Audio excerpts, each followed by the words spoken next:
Okay, so before I even start this, I need you to understand something. I'm not telling you a story I read somewhere or heard third hand. This is real. This happened to someone I know, someone who I honestly thought had her life together. And let me tell you what I'm about to tell you. It's going to sound insane. There were moments while I was hearing this where I literally had to stop and ask her to repeat things because I couldn't believe what I was hearing. This isn't one of those stories where someone gets cheated on and it's sad, but they move on.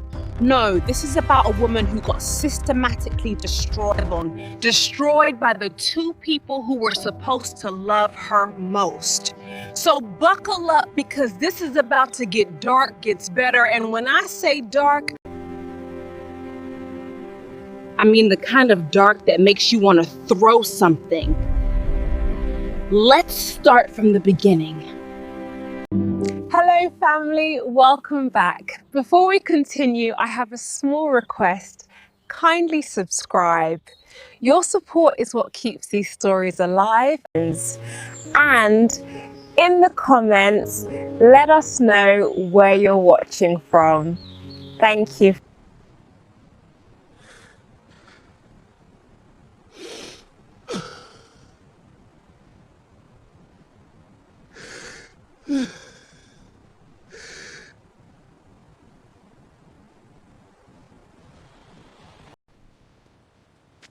Henry, you don't look well. What's wrong? I'm fine. It's nothing. It's not nothing. You're shaking. I said I'm fine. I don't need it. Henry, you don't look well. I'm fine, Margaret. You are not. Let me help you. I don't need it. Henry, please. No. Margaret first saw Henry on a Tuesday, slumped against the brick wall outside the community center, coughing like his lungs were tearing apart. She almost walked past. She'd seen plenty of rough-looking men on that corner. But something stopped her. The way he held himself, shoulders back even while shivering. And when he looked up, his eyes were sharp. Too sharp. "You need to get that checked out," she said. He waved her off. "Just a cold. That's pneumonia waiting to happen." "I'll manage." His voice was rough, but the words came out clean, articulate. She let it go, went inside to deal with the center's leaking roof, the dying heating system, Drew texting 3 times about his tie, like she was supposed to track his entire wardrobe. Henry was still there that evening, still coughing. A week later, the storm hit. Detroit's winters don't mess around, and the Thursday night was brutal. Wind cutting through coats, snow sideways. Margaret stayed late finishing overdue grant applications. When she locked up around 9, she almost missed the dark shape crumpled against the dumpster in the alley. "Henry?" Nothing. His lips were blue. Actually blue. His skin was ice cold when she touched his face. She didn't think. Just hauled him up, dead weight maybe 160, and nearly dropped him twice getting him to her car. Her back screamed. She didn't care. The ER nurse took one look and called for a gurney. Then came the questions. Insurance? Non-payment? "It's $1,200 up front for emergency treatment." Margaret pulled out the center's debit card. Emergency fund, rough pay money. Her hands shook when she signed. They took Henry back. She sat in plastic chairs and waited. Her phone buzzed around 11. "Drew." "Where the hell are you?" Her brain went blank. Then it hit her. "Oh God, Drew, I'm so..." 10 years, Margaret. Our 10th anniversary. "I am at the hospital. There was..." "I don't care. I am done competing with your charity cases." He hung up. She stared at her phone. Their anniversary. She had forgotten. It had been a reservation. She had picked out a dress. But Henry was dying. The next 3 weeks blurred. Daily visits, sipping thermoses, reading mystery novels when he was too weak to hold books, fighting with administrators about extending his stay, maxing out a credit card, $3,400 for treatment insurance wouldn't cover. When they discharged him, she furnished the shelter room. Here, Henry, take this. It's not much, but it will help. Margaret, I don't know what to say. Thank you. Just get back on your feet. That's all that matters. A whole lamp, a warm blanket, set up a phone, pressed cash and a number into his hand. Day and night, Henry, you matter. He cried. It made her throat tight. Drew, please, I'm so sorry. I never meant for this to happen. I know I hurt you, and I regret it every day. Please, can we just talk? I miss you. Drew didn't speak for 4 days. Just silence, cold shoulders, guest room. She apologized until the words felt empty. He punished her anyway. When Vanessa moved in 2 months ago, Margaret was almost relieved. Her baby sister, heartbroken, needing family. Except Vanessa didn't look heartbroken. Designer bags, fresh manicures. She laughed too loud at Drew's jokes. Margaret noticed things. How Vanessa touched Drew's shoulders, cooked his favorite meals, things Margaret didn't know he liked. They're inside jokes. Are you seriously jealous of your own sister? Vanessa laughed when Margaret said something. That's sad, Mags. So Margaret, shut up. Maybe she was paranoid. Maybe Drew was right about her obsession with the center. Vanessa offered to help with the books. Margaret was drowning in paperwork, so she said yes. Didn't notice Vanessa photographing documents, asking questions about the building, ownership, finances. She should have. That Thursday afternoon, Margaret left early, forgot her phone, needed it for a donor call. The house was quiet. Then she heard it. Laughter, low voices, from upstairs. Her stomach dropped. She climbed the stairs, each step heavier. Her hand shook on the doorknob. Drew and Vanessa, naked, in her bed. Vanessa saw her first, that slow, cruel smile. Drew turned, looked bored. Well, he said, sitting up. I guess we're doing this now. Hey, sis. Vanessa stretched. We need to talk. Margaret couldn't breathe, couldn't move. Drew swung his legs off the bed, casual. Get dressed, Vanessa. Let's do this properly. He looked at Margaret like she was inconvenient. Go downstairs, Margaret. We'll be down in 5 minutes. And she did. That's what kills her still. She went downstairs, sat at a kitchen table, waited for them to destroy her. Her father died 14 months ago, left the community center building worth $3.2 million entirely to Margaret, not split, just Margaret. The will said, to my daughter Margaret, who shares my belief that wealth is measured by what you give. This center is yours alone. Vanessa got $50,000 and their mother's jewelry. At the reading, Vanessa's face went blank. She smiled, hugged Margaret. Dad always knew who he could trust. Margaret thought it was acceptance, but it was a declaration of war. Margaret had used $1,200 of the center's emergency fund for Henry's treatment, another $3,400 for personal savings, borrowed from petty cash months ago, meaning to repay it.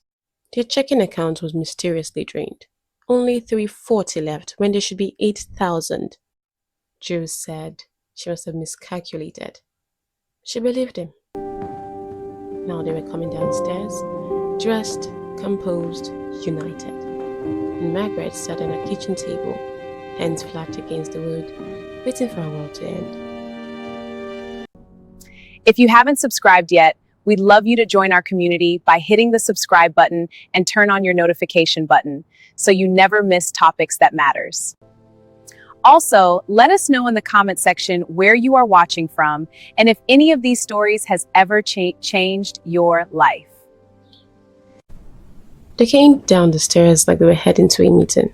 Drew buttoned the shirt slowly, Vanessa smoothed her hair. Margaret sat at the kitchen table, hands flat against the wood because if she didn't hold on to something, she might scream or float away, or both. Joe pulled out a chair, sat across from her.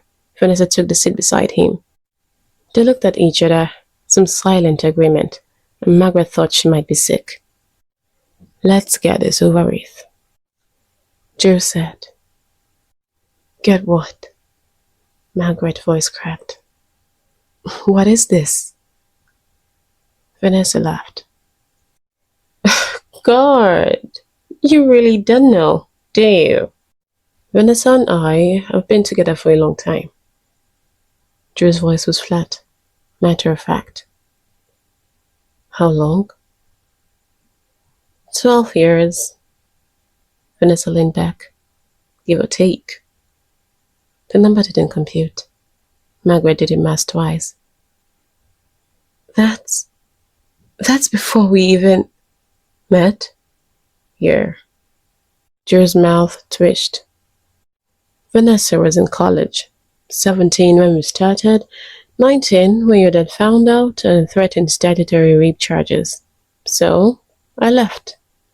Margaret stared at her sister. Vanessa was smiling. 4 years later, I met you at the hospital fundraiser. Joe continued. Remember? She did. He had spilled champagne on her dress, apologized endlessly, asked her to dinner. I knew you'd be there, Richard Chen's daughter. I did my research. You were so easy. Vanessa tilted her head. Sorry, that sounds mean, but you were. Sweet Margaret, I was trying to make everyone happy. Joe said you would never question anything, and he was right. Margaret just felt tight. You married me to get to my father? Well, thought it would bring me to the business eventually, give me access to real money. Joe shrugged. But your dad was smarter than I expected. Saw right through me, froze me out. 3 years in, I reached out. Vanessa examined her nails. I had been watching you play devoted husband, watching you waste dad's money on charity project. Seemed like a waste. We've been together for 7 years, Joe said. Really together. All those business trips, it was all a lie. We were together in hotel rooms and those family dinners where you talked about grant applications. We were touching under the table. Margaret couldn't breathe. 7 years, 7 Thanksgivings, 7 Christmases. The breakup 2 months ago? Vanessa smiled. Fake. I moved in to speed things up. Speed what up? Joe pulled out his phone, opened a folder, slid it across. We've been building a case against you for 18 months. Every questionable expense, every time you put a center before your marriage, every moment you seemed unstable. Margaret looked at the screen. Spreadsheets, photos, dates, amounts. I have been moving money, Joe said. 7,600 from our joint account, 4,200 from the center's budget. Fake vendor account. Easy, actually. Deposited it all into accounts under your name. You what? Forged your signature. Created a paper trail. Reported it to the board 2 weeks ago. He took the phone back. They have been investigating quietly. You framed me. Repositioned you. Vanessa corrected. There's a difference. Margaret's hand shook. Why? The building, Vanessa said simply. That left it to you. All of it. Know what I got? 50,000 and Mom's jewelry. It wrote that you were the only one who could be trusted. Her voice went hard. That you understood what wealth really meant. He was wrong, Joe added. You've been hemorrhaging money, but the building, worth 3.2 million, We have a buyer lined up. Development company. Full price. My consultant fee is 900,000. Drew smiled. Not bad for a few years of work. Margaret stared. You're stealing my father's legacy for money. We are taking what should have been shared equally, Vanessa said. They'd liked you better because you were boring, compliant. You did exactly what you wanted. Played good daughter, ran his charity, never asked for anything real. I had actual ambition and he punished me for it. You were never enough, Margaret. Drew's voice was almost gentle. In bed, in life, anywhere. You're exhausting. All that earnestness, that desperate need to save everyone. Do you know how suffocating that is? Vanessa leaned forward. The anniversary dinner you spent weeks planning. Drew told me while you shopped for his gift. The restaurant, the dress. We laughed so hard. Something cracked in Margaret's chest. Here's how this works, Drew said. You step down from the center, cite personal issues, accept the quiet divorce. We'll give you 150,000 from the sale, enough to start over. And if I don't, then we bury you. Vanessa's smile didn't reach her eyes. Criminal charges for embezzlement, public humiliation. The neglectful wife and husband had no choice but to find comfort elsewhere. We've already talked to you about your donors, planted seeds. One word from us and you're not just broke. You're destroyed. You can't. With what money? Drew stood. Seems like you don't understand. I have drained our accounts. Your credit cards are maxed from saving that homeless guy. Your father's estate is settled. That money's locked in the building you're about to lose. You have nothing, Margaret. No resources, no credibility, no options. Vanessa stood too. Dad thought you were strong enough to handle his legacy. Turns out it was wrong. You're exactly as weak as I always knew you were. They left, just walked out. Margaret heard Drew's car start, let them drive away. She sat until the lights changed, until her legs could hold her. She drove to the center on autopilot, found a notice at the door, suspended immediately pending investigation. Her key didn't work. They had changed the locks. Her phone rang. The board chair. Margaret, I am so sorry. We received documentation today. Significant financial irregularities. We have no choice. She hung up. The motel cost $80 a night. She paid for a week with her last credit card and locked herself in a room that smelled like cigarette and bleach. She drank the minibar vodka, screamed into a pillow, cried until she threw up. Called Drew, no answer. Called Vanessa, voicemail. At 3 a.m., she sat on the bathroom floor, towel cold, stared at the sleeping pills in the cabinet, thought how easy it would be, how quiet. What was the point of fighting when you'd already lost? Her phone buzzed. Unknown number. Mrs. Chen, this is Harry. I heard what happened. Meet me tomorrow, 6 a.m., the bench where we first met. Please come. Margaret stared at the screen, vision blurry, hands shaking. But something small and stubborn couldn't ignore it. I had to stop her here. I literally couldn't listen anymore. 12 years, this COVID thing on! But here's what really got me, and I'm still angry about this. Drew didn't just happen to meet Margaret. He targeted her. He researched her and showed up at that charity event specifically because he knew Richard Chen's daughter would be there. He married her to get to her family's money, and when that didn't work, when her father saw through him and froze him out, Vanessa, the sister Margaret, had spent her whole life trying to love, and they decided to destroy her instead.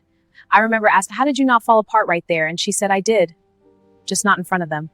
He teamed up with Vanessa. The sister Margaret had spent her whole life trying to love, and they decided to destroy her instead. I remember asking her, how do you not fall apart right there? And she said, I did, just not in front of them. By the way, hope you have subscribed to our channel. Thank you. All right, let's continue. She was already awake, staring at the water-stained ceiling. Her mouth tasted like cheap vodka. She almost didn't go, but Henry had said 6, and something in her made her get in the car. Henry stood when he saw her. No torn jacket or fingerless gloves. Expensive suit. Tailored. Mrs. Chen. He gestured to the bench. Please. She sat. Her hands were shaking. I owe you an explanation. My name is Henry Castellano. For 3 years, I've been helping the cities disguising my services, testing people 163 times. I have been disappointed 163 times. What you did for me? I have been searching for that for 3 years. Real sacrifice. You used money you didn't have. Time you didn't have. You're the only one who passed. I wasn't trying to pass anything. You were dying. I know. Henry pulled out an envelope. That's why I want to give you this. $10 million made out to the Chen Community Center. An endowment, Henry said. Enough to secure the center's future forever. Margaret started crying. Great, ugly sobs. I can't, she managed. I am suspended, being terminated in 72 hours for embezzlement. I can't accept donations. Tell me what happened. So she did. All of it. The affair, starting when Vanessa was 17, drew targeting her. 7 years of lies. The frame-up. How they sat at the kitchen table and explained how they destroyed her. Henry's jaw tightened. They did this while you were saving my life? While you were using everything you didn't have to keep a stranger alive? And you still chose goodness? Margaret wiped her face. A lot of good it did me. We'll see about that. But he didn't understand. The board voted 3 days later. Termination, effective immediately. The evidence was overwhelming. Drew filed for divorce the same day. Emotional abuse, financial irresponsibility, mental instability. He wanted her to pay him spousal support for emotional damages. Vanessa posted on social media, carefully worded statement about supporting her sister and hoping she gets help. The comments were brutal. People Margaret considered friends. Margaret, please, are you there? I know things are tough, but talk to me. I'm here for you. Just say something. Margaret didn't answer. Stopped answering calls entirely. She drank. Stopped showering. The motel room started smelling like sweat and alcohol. On the 4th night, she broke. Drove to the center at 2 a.m. She would find evidence. Drew had to have left something. She broke the window, set off the alarm. Police found her in the father's office, going through files, crying so hard she couldn't breathe. They arrested her for trespassing. Drew bailed her out, showed up looking concerned, and filmed her working out, disheveled, mascara running, half drunk, and sent the video to the board. More evidence of her instability. The court-mandated therapist asked questions Margaret didn't want to answer. When did you first suspect your husband was cheating? 3 years ago, maybe longer. But you didn't confront him.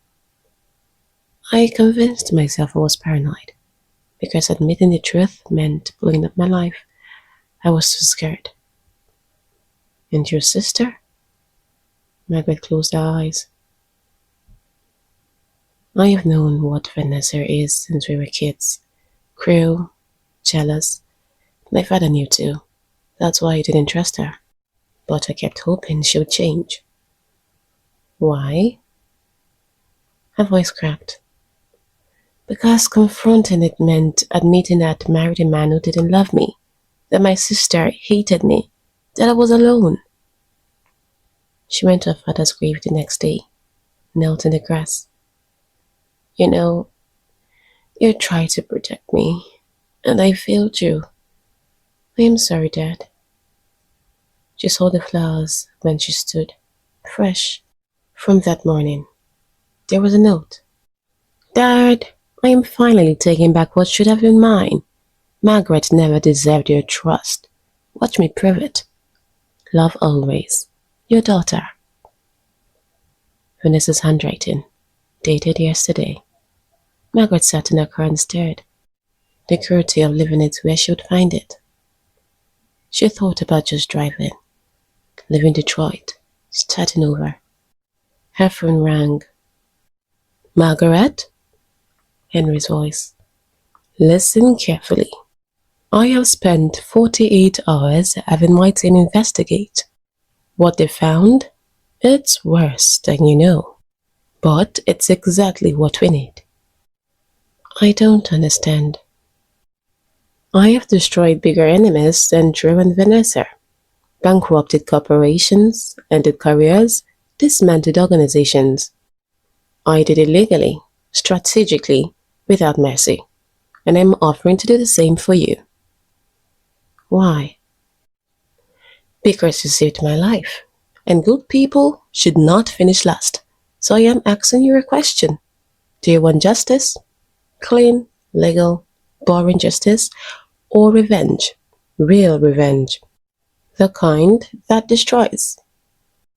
Margaret thought about Drew's face, Vanessa's smirk, the note. What's the difference? Justice is proving your innocence. Revenge is making them lose everything. Money, reputation, freedom, each other. Justice takes the high road. Revenge burns it down and salts the earth. What do you want? Margaret saw a reflection.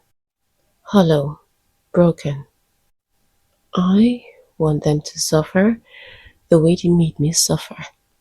I want them to lose everything. I want them to know what it feels like when the person you trust most destroys you. Good. Meet me tomorrow, 5 a.m. Bring documentation. We have 2 weeks. That's enough time. For what? To take everything from them. And I mean everything. The line went dead. Margaret sat in silence. She wasn't crying, wasn't drinking. She was planning. And Drew and Vanessa had no idea what was coming. Henry's penthouse didn't look real. Floor-to-ceiling windows overlooking Detroit. Furniture that probably cost more than Margaret's car. And 3 people waiting at the glass conference table like they'd been expecting her. Margaret Chen. A woman in the 40s stood first. Sharp suit, sharper eyes. I am Rebecca. I'll be handling the legal strategy. Marcus. A younger guy, maybe 30, glasses. Forensic accountant. Simone. The third was a black woman with gray streaks in her hair. Private investigation. Henry gestured to an empty chair. Sit, we have a lot to cover. Margaret sat.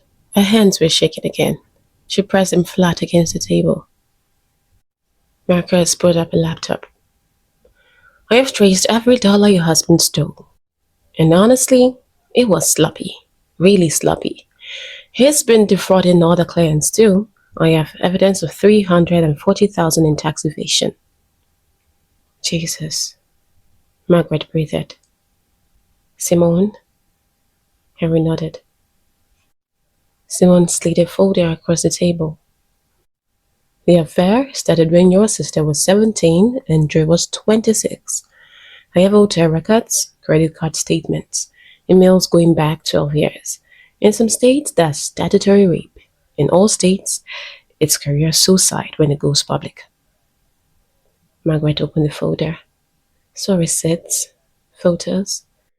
Vanessa looked so young in some of them it made her stomach turn. Rebecca? The lawyer leaned forward. Your husband forged your signature on multiple documents. That's not embezzlement by you. That's identity theft and fraud by him. I can have him arrested today. Right now, make the call and he's in cuffs by lunch. Margaret looked up. Then do it. No. Henry's voice was quiet but firm. Not yet. Why not? Because arresting him now gives him a chance to defend himself. Play victim. Maybe flip it back on you somehow. We are not going for quick, Margaret. We are going for total annihilation. Rebecca pulled out a tablet, started drawing diagrams. Here's what we do. Let them think they've won. You announce publicly that you're stepping down, accept the settlement, sign the preliminary paperwork, they celebrate, they get comfortable. Meanwhile, Margaret said, we build the case. Not just the embezzlement frame-up, everything. Tax fraud, client fund misappropriation, forgery, Vanessa's complicity, conspiracy, witness to crime she didn't report. Simon crossed their arms. We let them get sloppy. People always get sloppy when they think they've won. The building sales close in 2 weeks, Henry said. We let them schedule it, let them start spending money they don't have yet, making plans. Then 24 hours before closing, we strike. Federal investigators, media, community pressure, social destruction. Margaret stared at them. This will destroy them completely. Henry looked at her steadily. Yes, that's the point. So I need to know, are you in or are you out? Margaret thought about the note in her father's grave. 7 years of lies. Drew's face when he said she was never enough. I am in. The next week was the hardest acting job of Margaret's life. She met Drew and Vanessa at a coffee shop, signed papers with hands that shook for real, apologized for not being a better wife, a better sister. Vanessa actually laughed. Drew patted her shoulders like she was a dog who would finally learn the trick. Behind the scene, Henry's team worked. Margaret found that Drew's LCC had been defrauding clients for years. Total fraud of $1.2 million across 8 clients. Simon discovered Vanessa had been opening credit cards in Margaret's name, maxing them out, destroying her credit, $47,000 in debt, and in all Margaret's name. Rebecca filed sealed federal complaint, wire fraud, identity theft, tax evasion, conspiracy. Margaret started going to AA meetings she didn't need, posted on social media about taking responsibility and getting help. The community softened. Poor Margaret. She's trying. She's really trying. Drew and Vanessa got comfortable. Vanessa posted couple photos. Drew test drove a Tesla Model S. On day 11, Henry hosted a community listening session about Detroit development. Margaret watched from the back as the room filled. Board members, Drew and Vanessa looking smug, the development company, local media, community leaders. Henry started by telling a story. The disguise, the test, 15 cities of disappointment.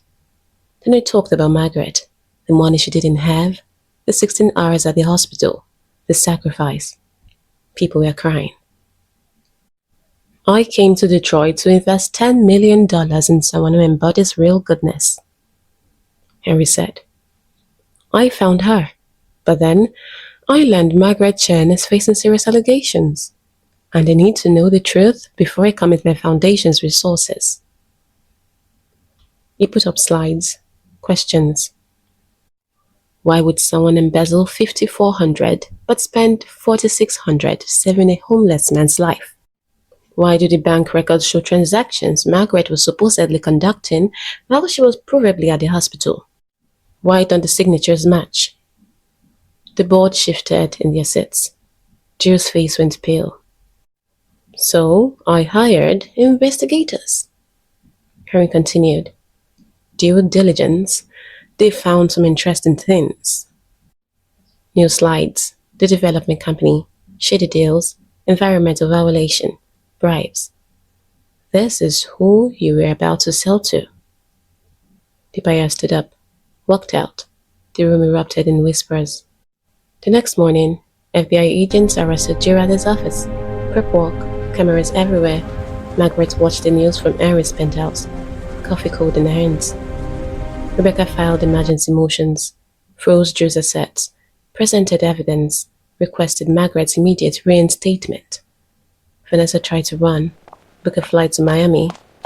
Ma'am, Airport stop security right there. stopped her. I need to see some Conspiracy ID. charges. What's the problem, Person of officer? interest. I'm going to miss That my afternoon, flight. Henry Just a held a press routine check. conference. Please step Presented aside. everything: the affair timeline, Vanessa's age, the systematic destruction of Margaret, the forged documents.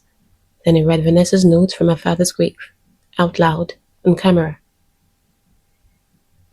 I am finally taking back what should have been mine. Margaret never deserved your trust. Watch me prove it. The community was horrified. Joe took a plea deal, 4 years minimum. Before sentencing, Margaret visited him once, just once. The jail smelled like industrial cleaner and fear. Joe looked small in the orange jumpsuit. I didn't think he would actually fight back. I know, Margaret said. That was your mistake. She left, didn't look back. Vanessa's life imploded without charges ever taken. The affair details went viral. Women seduced his brother-in-law, destroyed his sister for inheritance. She was unemployable, radioactive. She texted Margaret once. "We are still family." Margaret typed back. "No, we're not." Blocked her number. She heard later that Vanessa had tried to stay with Drew after his arrest. He'd refused the calls. They had destroyed each other for nothing. Henry made good on the 10 million. The center was renamed the Richard Chen Community Center for Second Chances. They created the Castellano Chen Initiative together.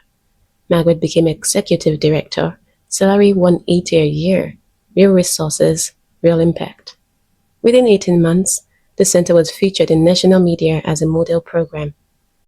Margaret didn't remarry, did it occasionally, carefully. She had built walls that didn't come down easy anymore. Henry became a real friend, not a savior, a partner. He pushed her. "You're still too nice. Fire the board member who doubted you. Stop apologizing for existing." Margaret learned, got strategic, ruthless when she needed to be. One day he asked, "Do you regret it? The revenge?" Margaret thought about Joe in prison. Vanessa exiled and alone. "No," she said. "They tried to destroy me for sport. I just made sure they couldn't do it to anyone else." 3 years later, Margaret stood at the center's annual gala, giving a speech about her father's legacy. The room was packed. Success stories, donors, community members whose lives had been changed. She saw movement in the doorway. Vanessa, older, harder, diminished. Their eyes met across the room. Vanessa mouthed something. "I am sorry." Margaret held the gaze, then turned back to her speech and kept talking, like Vanessa wasn't there. Because to Margaret, she wasn't. Later on the balcony, Henry found her. "I saw her." "So did I." "You didn't acknowledge her." "No." "Good," he said. "Forgiveness is overrated. Some people don't deserve it." Margaret smiled. Not bitter, just honest. "My father left me this center because he believed I was strong enough to protect it. I used to think strength meant being nice, giving chances, seeing the best in people. And now? Now I know it means knowing who deserves your goodness and who doesn't." She looked out at the city lights. Joe was still in prison. Vanessa still exiled. Margaret was standing in her father's legacy, stronger and harder and lonelier than she had ever imagined. But she was standing. She wasn't the woman who saved Henry in the blizzard anymore. That woman believed everyone deserved saving. This woman knew better. This woman saved people who earned it and destroyed people who didn't. And she slept just fine at night. Okay, so that's it. That's the whole story, and I'm still not over it. Margaret's thriving, the center's a national model. She's making real money, changing real lives, while Drew's in prison and Vanessa's somewhere in Arizona. Probably using a different name because the internet won't let her forget. But here's what I can't stop thinking about. Maybe you can't survive betrayal like that without becoming someone harder, colder, and someone who knows exactly how to destroy people when they deserve it. But then, what does that cost you? Because the Margaret who saved Henry in that blizzard, who gave everything without hesitation, who believed people mattered just because they were human, is gone. I think maybe you do have to become that person to survive what Drew and Vanessa did to Ike. Kindness without teeth is just martyrdom waiting to happen. Maybe that's what betrayal really does. It doesn't just take your relationships. The version of you who didn't know people could be that cruel. And you never get that back, no matter how much you win. Thank you for watching. Bye.